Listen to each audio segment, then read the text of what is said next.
Sebenarnya kami bermula semuanya itu dari OSIS sendiri. Contohnya pada waktu saya jadi ketua OSIS kemarin itu, pada waktu aksen itu kan yang kemarin saya ceritakan, saya di anggaran itu dapat dana 12.500.000 ya, Mas Agung kan juga tahu. Tapi sama sekolah itu dipotong 2,5 juta. Lalu kami tanya, Pak kenapa kok dipotong 2,5 juta? Loh ini kan buat makan para pembina. Kamu nggak tahu kan, kamu kan belum merasakan jadi orang dewasa. Sekarang kan para pembina kan juga punya anak gini-gini lah. Saya tanya ke pembinanya, Pak apa benar Bapak minta uang untuk kegiatan ini? Oh enggak, saya enggak pernah minta. Nah, saya kembali lagi ke Wakaseknya Mas Agung. Lalu dipotong 500.000. Saat itu kita juga masih enggak terima, kenapa masih dipotong 500.000? Tapi ya udah, kita mengalah daripada enggak dapat apa-apa. Jadi pada waktu itu kita disuruh tanda tangan kwitansi 12.500.000, padahal kita cuma dapat 12 juta.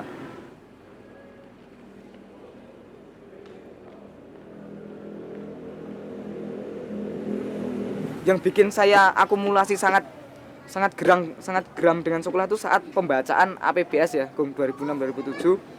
Di situ dilaporkan pengeluaran kesiswaan itu sampai 218 juta. Padahal saya hitung-hitung semua kegiatan kami satu tahun itu hanya 45 juta. Itu sudah bersih sekali, sudah termasuk makan apa-apa segala-gala 45 juta. Itu kenapa sampai dianggarkan sekolah itu 218 juta, itu dananya yang lain tuh kemana? Saya bilang gitu.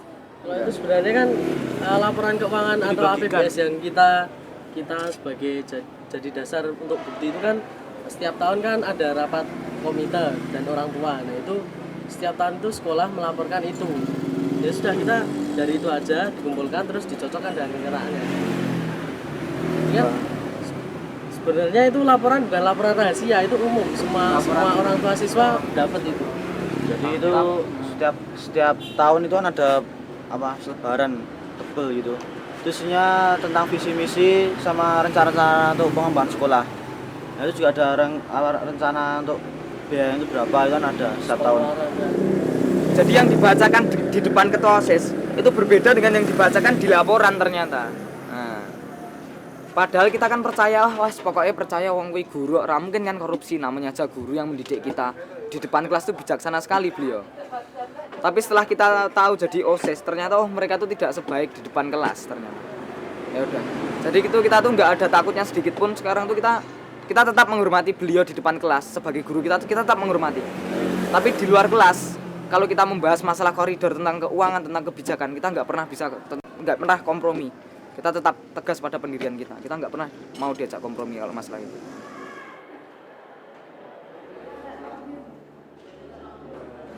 Akhirnya kita sepakat bentuk tim saat itu. Kita sepakat bentuk tim dengan anak-anak organisasi itu sendiri. Tadinya beranggotakan 5 orang. Saya dan 4 rekan saya yang lain itu sepakat bentuk tim yang namanya SOS. Kebetulan itu anggotanya tadinya anak SAS semua, Save Our School. Jadi SOS gitu. Akhirnya kita beri nama itu. Besoknya kita mengadakan perekrutan. Perekrutannya pun nggak sembarangan, Mas. Kita mengadakan perekrutan. Pertama itu nggak boleh anak guru, nggak boleh keponakan guru, nggak boleh les dengan bapak ibu guru, nggak boleh anak kepala sekolah, nggak boleh keponakan kepala sekolah, nggak boleh dekat dengan kepala sekolah, dan nggak boleh les dengan kepala sekolah. Itu soalnya kepala sekolah ini juga mengadakan les, apa nggak lucu, Mas? Menangan loh yang les di kepala sekolah. Kita target 3 minggu, kita sudah harus meledakkan gerakan ini. Benar, kita target 3 minggu. Kita kumpulkan semua bukti-bukti. Kita bentuk, ada yang namanya tim informan, tim bukti, tim publikasi, dan tim media massa. Kita bentuk tim itu, semuanya kita beri job description masing-masing. Udah akhirnya H-1 seminggu ya, kita terus sudah punya bukti lengkap. Dan H-2 itu kita sudah selesai merancang daftar pertanyaannya. Seperti jaksa itu kita rancang daftar pertanyaannya. H-1 itu Mas Agung mempersiapkan acara dan semua peralatannya disiapkan oleh Mas Agung. Dan hari H, saat itu hari Senin tanggal 24 ya, 24 Maret kita ledakkan. Satu Solo harus tahu. Mereka jadinya tahu apa uang mereka itu salah gunakan, apa emang benar untuk hal-hal yang positif untuk sekolah, tapi ternyata ya kenyataannya menyimpang. Sebenarnya juga bukan cuma orang tua yang menunggu aksi kita ini. Dari tahun ke tahun setiap murid itu, setiap organisasi, orang ikut organisasi itu sudah menunggu aksi kita ini. Jadi memang mereka itu sudah merencanakan, setiap tahun ada rencana untuk seperti ini, tapi mereka itu mungkin belum terrealisasi. Kurang-kurangnya bukti atau gimana, mereka kurang persiapan gitu. punya wacana gerakan seperti ini untuk meledakkan SMA 3 itu bukan hanya tahun kami ya, tahun Muklis ya. Tapi itu sudah 2 tahun di atas saya itu sudah ada gerakan seperti ini. Tapi kesalahan atasan kami itu harus izin dulu dengan pihak sekolah, pamit dulu. Kami mau mengadakan ini ya jelas terang-terangan langsung diancam mas saat itu. Ketua OSIS 1 tahun di atas saya itu langsung diancam saat itu. Kalau kamu sampai berani mengadakan demo di sekolah, kamu besok saya keluarkan. Bilang seperti itu. Jadi kemarin itu kami nggak mengadakan izin. Guru-guru pun nggak tahu kalau kita tuh mau demo di SMA 3 itu nggak tahu. Siswa SMA 3 pun nggak tahu kalau kita mau mengadakan demo saat itu nggak tahu.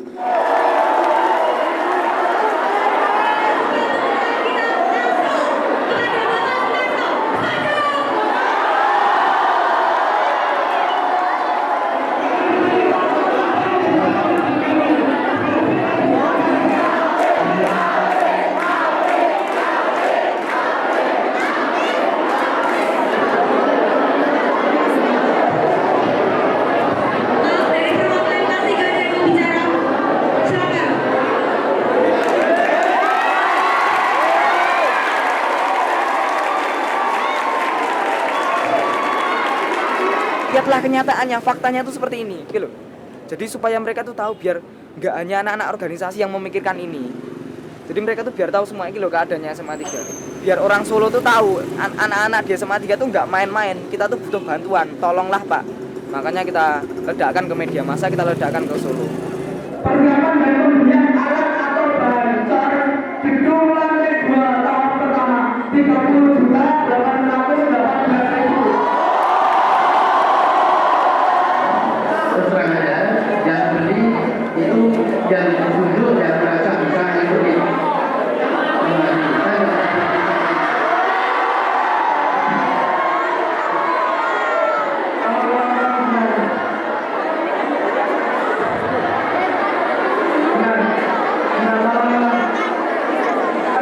Yang beli itu Rio Satriawan atau yang beli Agung Boyokusumo atau yang beli Desa Hadi atau Malik itu terserah.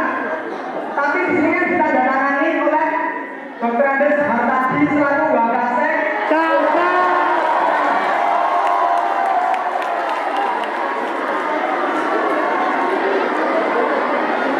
Kalau orang tua kita bersampaikan cari dengan bahkan malah kan nggak itu yang kita pikirkan uang aku bisa bayar SPP orang. Tapi setelah SPP kita bayarkan benar itu seperti ini. Pada waktu Seninnya demo, kita Sabtu diajak ketemuan sama alumni. Jadi Seminggu itu ada, setelah demo. seminggu setelah demo kita diajak ketemuan sama alumni itu Tahun 86 sudah tua sudah. kita ada 5 orang ya. 5 orang. Ada 5 orang. Kita ngomong sama alumni itu. Katanya alumni itu kok kamu berani-beraninya seperti itu sudah sistem di Indonesia.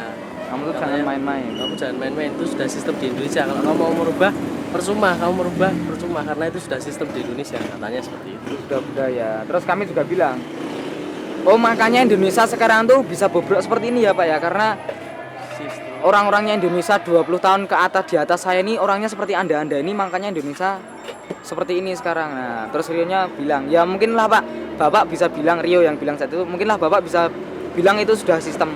Tapi kan kita paling nggak lebih bagus Pak, kita sudah mulai mengadakan perubahan walaupun di sekitar kita dulu. Ini kertas-kertas bukti kita semua selama 3 tahun itu. Kita modalnya cuma ini. Bayangkan sekarang untuk kegiatan kesiswaan, kegiatan pelajar atau kesiswaan itu sampai 218 juta. Padahal kami hitung-hitung itu hanya sampai 45 juta. Dan ini kan semuanya keluarnya lewat posnya ketua OSIS semua ya. Lewat pos OSIS semua ini keluar. Seperti kemah, pentas seni, apa-apa ini semuanya lewat pos OSIS semua. Jadi yang megang uang itu ketua OSIS. Tapi kok dilaporkan sampai 218. Pengadaan peralatan multimedia menggelar olahraga. Itu multimedianya tuh ruangnya tuh sampai sekarang nggak ada. Itu kok sampai ada pengadaan peralatan. Setiap tahunnya itu ada pengadaan peralatan multimedia, meblar dan olahraga. Setiap tahunnya tuh ada seperti ini, Mas. Jadi Sama persis. kalau kita perhatikan di sini kayak seperti di copy paste. Seperti di copy paste, bayangkan. Pengadaan peralatan multimedia, meblar dan olahraga, pengadaan peralatan multimedia dan olahraga.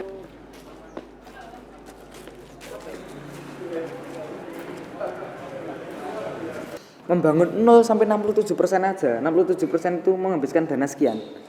Kok membangun 67 sampai 85% yang hanya membangun 23% kok menghabiskan 374 juta, malah lebih besar yang 23% itu apa enggak dah. Korupsi paling bodoh itu udah.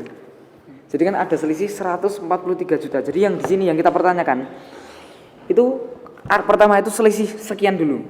Itu kemana? Padahal uang yang asli keluarkan yang ini, yang di total ini tadi. Nah sekarang di logika, membangun 67% itu lebih kecil daripada membangun 18%. Jadi saya nggak mau jadi pegawai negeri pokoknya. Pegawai negeri mungkin kalau bisa kaya tuh, nah itu dari mana? Itu kalau bisa kaya berarti kan itu yang ditanyakan loh, kok itu pegawai negeri dengan gaji sekian kok bisa kayak gini ini. Nah itu saya nggak mau jadi seperti itu. Saya mau jadi pengusaha. Oke lah mungkin kalau realitanya mungkin pengusaha itulah yang malah membuat korupsi, yang membayar oknum-oknum pegawai negeri supaya melancarkan usahanya. Ya oke lah paling nggak kan saya kan nggak korupsi. Hanya saya berpikiran saya seperti itu. Saya mau jadi pengusaha.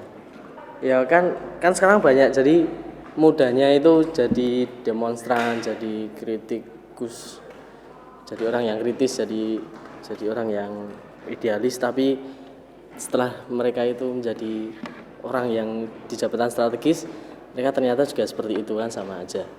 Jadi saya juga saya berharap semoga idealisme saya tetap terjaga. Amin.